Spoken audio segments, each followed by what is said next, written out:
आप सभी को नमस्कार। मैं सुरेंद्र कुमार, राजकीय महिला महाविद्यालय रतिया। हमारा आज का विषय है हिंदी साहित्य का इतिहास, काल विभाजन, सीमा निर्धारण एवं नामकरण। हिंदी साहित्य के विभिन्न कालों को जानने से पहले हमें काल विभाजन के आधार को समझना होगा। नंबर 1, कर्ता के आधार पर भारतेंदु युग भारतेंदु हरिश्चंद्र के नाम से जाना जाता है। द्विवेदी युग महावीर प्रसाद द्विवेदी के नाम से जाना जाता है। इसी प्रकार से विभिन्न युगों को उनके प्रमुख कवियों के नाम से जाना जाता है। नंबर 2, प्रवृत्ति के आधार पर भक्ति काल, संत काव्य, सूफी काव्य, रीतिकाल, छायावाद, प्रगतिवाद। भक्ति काल भक्ति के कारण, संत काव्य संत कबीरदास, सूरदास, तुलसीदास, रैदास जैसे प्रमुख संत कवियों के कारण जाना जाता है। इसी प्रकार से रीतिकाल श्रृंगार वर्णन के लिए जाना जाता है। इस अन्य युग भी इन्हीं अपनी विशेषताओं के कारण जाने जाते रहे हैं। नंबर 3, विकासवादिता के आधार पर आदिकाल, मध्यकाल, आधुनिक काल। विकास क्रम के अनुसार युगों को भी जाना जाता है। सबसे पहले आदिकाल, फिर मध्यकाल, उसके बाद आधुनिक काल। नंबर 4, सामाजिक तथा सांस्कृतिक घटनाओं के आधार पर भी काल को निर्धारित किया जाता है। राष्ट्रीय धारा, स्वतंत्रता के संग्राम का समय, स्वच्छंदतावाद इत्यादि। इसी संबंध में निम्न बिंदुओं को समझना होगा। नंबर 1, काल विभाजन साहित्यिक प्रवृत्तियों की समानता पर होना चाहिए। नंबर 2, कालों का नामकरण यथासंभव मूल चेतना अर्थात प्रधान प्रवृत्ति को आधार बनाकर करना चाहिए।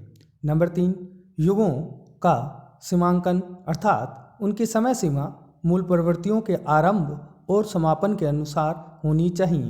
नंबर 4, काल की मूल प्रवृत्ति का निर्धारण प्रमुख ग्रंथों के आधार पर करना चाहिए। हम देखते हैं कि हिंदी के प्रमुख इतिहासकारों द्वारा किए गए काल विभाजन को किस प्रकार से विभक्त किया गया है। नंबर 1, गारसादत्तासी शिव सिंह सेंगर ने काल विभाजन का कोई प्रयास नहीं किया। नंबर 2, ग्रियर्सन ने अपनी पुस्तक the modern vernacular literature of Hindustan को 11 अध्यायों में विभक्त किया है। प्रत्येक अध्याय का एक कालखंड को व्यक्त करता है। इन्होंने लेखकों एवं कवियों का कालक्रमानुसार वर्गीकरण किया है। इस काल विभाजन में वैज्ञानिकता का अभाव है तथा अध्यायों की संख्या अधिक होने से उसे काल विभाजन मानना उपयुक्त नहीं है। गारसादत्तासी के बाद मिस्र बंधुओं का काल विभाजन। मिस्र बंधुओं ने अपनी पुस्तक मिस्र बंधु विनोद, जो कि सन 1913 में ईस्वी में प्रकाशित हुई थी, में काल विभाजन कुछ इस प्रकार से किया। नंबर 1, आरंभिक काल, जिसके 2 भाग रहे। पूर्व आरंभिक काल 700 से 1343 विक्रम संवत। नंबर 2, उत्तर आरंभिक काल 1344 से 1444 विक्रम संवत। नंबर 2, माध्यमिक काल। पूर्व माध्यमिक काल 1445 से 1560 विक्रम संवत। व प्रौढ़ माध्यमिक काल 1561 से 1680 विक्रम संवत तक। नंबर 3, अलंकृत काल। पूर्व अलंकृत काल 1681 से 1790 विक्रम संवत। व उत्तर अलंकृत काल 1791 से 1889 विक्रम संवत तक। नंबर 4, परिवर्तन काल 1890 से 1925 विक्रम संवत तक। नंबर 5, वर्तमान काल 1926 विक्रम संवत से अब तक जारी है। हिंदी साहित्य में आचार्य रामचंद्र शुक्ल के काल विभाजन को सर्वमान्य माना जाता है। आचार्य रामचंद्र शुक्ल ने अपनी पुस्तक हिंदी साहित्य के इतिहास में काल विभाजन का जो वर्णन किया है वो इस प्रकार से है। नंबर 1, आदिकाल, जिसे वीरगाथा काल के नाम से भी जाना जाता है, जिसकी समय सीमा 1050 से 1375 विक्रम संवत तक है। नंबर 2, पूर्व मध्यकाल, जिसे भक्ति काल के नाम से जाना जाता है, 1375 से 1700 विक्रम संवत तक। नंबर 3, उत्तर मध्यकाल, जिसे हिंदी साहित्य में रीतिकाल के नाम से जाना जाता है, 1700 से 1900 विक्रम संवत तक। नंबर 4, आधुनिक काल, जिसे गद्य काल के नाम से भी जाना जाता है, सन 1900 से 1984 विक्रम संवत, अर्थात ये कहा जाए कि अब तक स्पष्ट है कि लोग जिसे आदिकाल कहते हैं, शुक्ल जी उस काल में वीरता की प्रवृत्ति को प्रधान मानकर उसका नाम वीरगाथा काल रखना चाहते हैं। इसी प्रकार से पूर्व मध्यकाल को भक्ति काल, उत्तर मध्यकाल को रीतिकाल तथा आधुनिक काल को वे गद्यकाल कहे जाने के पक्ष में हैं। उनके अनुसार वीरगाथा काल में वीरता की, भक्ति काल में भक्ति की, रीतिकाल में रीतित्व निरूपण की और आधुनिक काल में गद्य की प्रधानता है। इसलिए प्रधान प्रवृत्ति के आधार पर ही इन कालखंडों का नामकरण करना अत्यधिक उचित है। शुक्ल जी ने काल विभाजन पद्धति के आधार पर भी किया है। पद्धति के आधार पर काल विभाजन दो प्रकार से है। नंबर 1 प्रधान प्रवृत्ति, नंबर 2 ग्रंथों की प्रसिद्धि। जिस कालखंड में एक विशेष अंग की रचनाएं अधिक मिली हों उसे एक अलग कालखंड माना गया और रचनाओं को प्रचुरता के आधार पर प्रधान प्रवृत्ति का निर्धारण कर लिया गया। प्रधान प्रवृत्ति के लिए लोक प्रसिद्ध ग्रंथों को ही आधार बनाया गया है। शुक्ल जी के काल विभाजन में सर्वाधिक आपत्ति विद्वानों को वीरगाथा काल नाम पर रही है। इस काल की अधिकांश सामग्री आधारहीन व अप्रामाणिक है, अतः इसके आधार पर प्रधान प्रवृत्ति का निर्धारण नहीं हो सकता। कुछ आलोचकों ने इस नाम को अनुचित बताकर इसे आदिकाल कहना ही उपयुक्त माना है।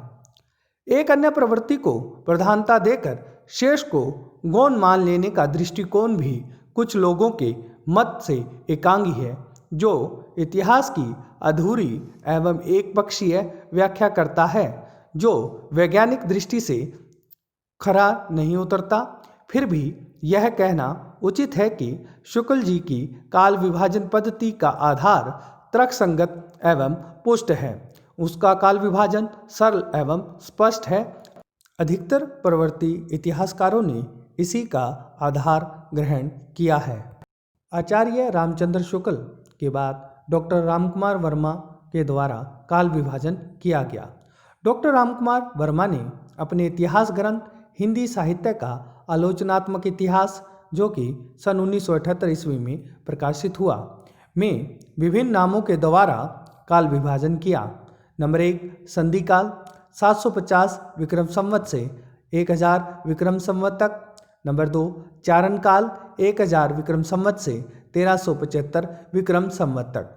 नंबर 3 भक्ति काल 1375 विक्रम संवत से 1700 विक्रम संवत तक। नंबर 4 रीति काल 1700 विक्रम संवत से 1900 विक्रम संवत तक। नंबर 5 आधुनिक काल 1900 विक्रम संवत से अब तक। संधि काल में उन्होंने अपभ्रंश की रचनाएं समाविष्ट की। चारण काल और शुक्ल जी के वीरगाथा काल में कोई मौलिक अंतर नहीं है।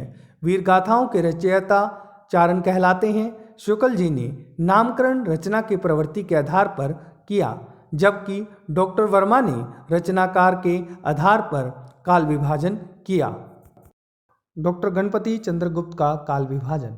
इन्होंने अपनी पुस्तक हिंदी साहित्य का वैज्ञानिक इतिहास में काल विभाजन किया है। नंबर 1 प्रारंभिक काल 1184 ईस्वी से 1350 ईस्वी तक।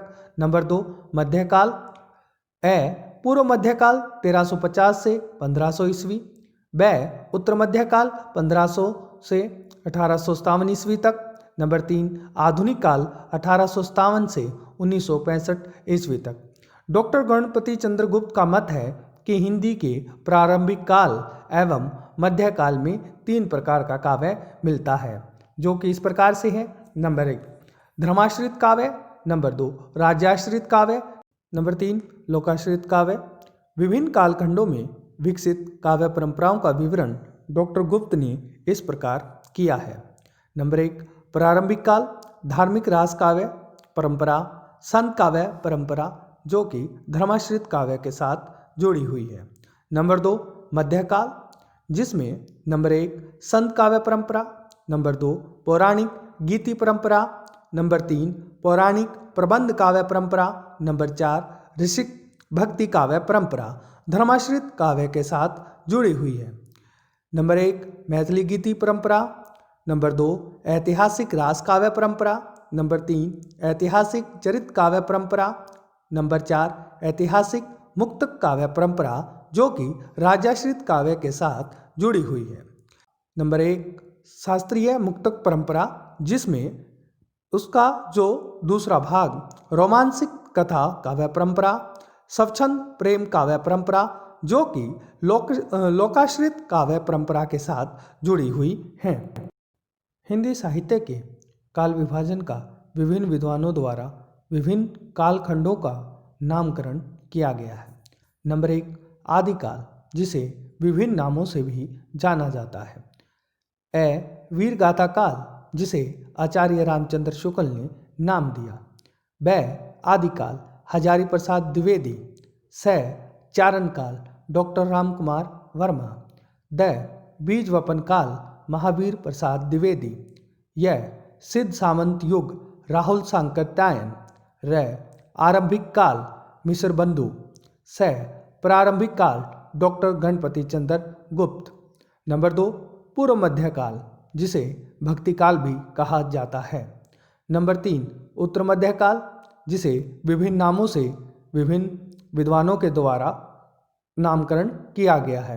रीतिकाल, अलंकृत काल, श्रृंगार काल, कला काल, अर्थात इसे रीतिकाल के नाम से भी जाना जाता है। नंबर 4 आधुनिक काल, गद्य काल, वर्तमान काल।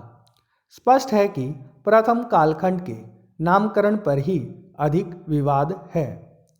हिंदी साहित्य के इतिहास ग्रंथों में जो नाम सर्वाधिक प्रचलित हैं वे इस प्रकार से हैं। नंबर 1 आदिकाल 1000 से 1350 ईस्वी तक। नंबर 2 भक्तिकाल 1350 ईस्वी से 1650 ईस्वी तक। नंबर 3 रीतिकाल 1650 से 1850 ईस्वी तक। नंबर 4 आधुनिक काल 1850 ईस्वी से अब तक। उपरोक्त नाम ही अब तक सर्वमान्य है। हिंदी इतिहास ग्रंथों में इन्हीं आधारों का प्रयोग किया जाता है। सारांश, लोग जिसे आदिकाल के नाम से जानते हैं, शुक्ल जी उस काल में वीरता की प्रवृत्ति को प्रधान मानकर उसका नामकरण वीरगाथा काल करना चाहते थे। इसी प्रकार पूर्व मध्यकाल को भक्तिकाल, उत्तर मध्यकाल को रीतिकाल तथा आधुनिक काल को वे गद्यकाल कहे जाने के पक्ष में थे। उनके अनुसार वीरगाथा काल में वीरता की, भक्तिकाल में भक्ति की, रीतिकाल में रीतित्व निरूपण की और आधुनिक काल में गद्य की प्रधानता है। इसलिए प्रधान प्रवृत्ति के आधार पर ही इन कालखंडों का नामकरण करना उचित है तथा यह कहना उचित है कि शुक्ल जी की काल विभाजन पद्धति का आधार तर्कसंगत एवं स्पष्ट है। उनका काल विभाजन सरल एवं सुस्पष्ट है। अधिकतर प्रवृत्ति की हिंदी इतिहासकारों ने इसी को आधार बनाया है। हमारा आज का विषय हिंदी साहित्य का इतिहास, काल विभाजन, सीमा निर्धारण एवं नामकरण संपन्न होता है। स्वयं के मूल्यांकन के लिए कुछ प्रश्न दिए गए हैं जिन्हें आप देख सकते हैं।